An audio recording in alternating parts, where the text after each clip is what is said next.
ভাবতেছি হচ্ছে একটা ভিন্ন কিছু করব, আর সেটা হচ্ছে হাত ছেড়া চলাবো। কারণ হচ্ছে কখনো এটা ট্রাই করা হয় নাই, তো ভাবতেছি যে হাত ছেড়া একটু চলাবো। তো দেখি একটু হাতটা ছাড়বো এখন, যে কোনো একটা মুহূর্তে হাতটা ছাড়বো, এখনই ছাড়বো আর কি হাতটা। কখন সারি ভয় লাগতেছে, প্রথমবার ট্রাই করবো, তো এটার জন্য ভয় লাগতেছে। ছাড়বো এখন হাত। আমার হাত ছাড়ার কথা শুনে না ইঞ্জিন অফ হয়ে গেছে। তো এবার হচ্ছে ট্রাই করবো হাত ছাইরা। ওর বাবার ফার্স্ট টাইম হাত ছাইরা চলাইলাম, ও একটুবারই চলাইছি। সামনে যা একটু চালাবো, ঠিক আছে? এখানে একটু গাড়ি ঘোড়া বেশি, কারণ পরে টেরে গেলে আরে ভাই ওইলো হাত ছেড়া ভাই, হাত ছেড়া।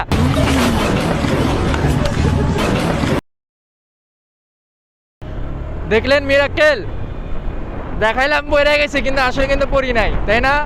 এরকম এই জন্য বলি কোনো সময় হাত ছেড়া চালানোর দরকার নাই। হাত ছেড়া চলে কী বা হবে এমন, তাই না? তো কেন হবে হাত ছেড়া চালাবে না, কেন এবার রিস্ক নেবেন?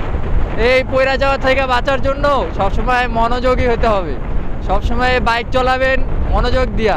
এই যে আমি যেমন কথা বলতেছি এখন, এরকম কথা বলা যাবে না। এই যে কথা বলার মধ্যে মনোযোগহানি হইতেছে, আয় হায় ভাই, জেলখানা ভাই, এটা তো জেলখানা একটা।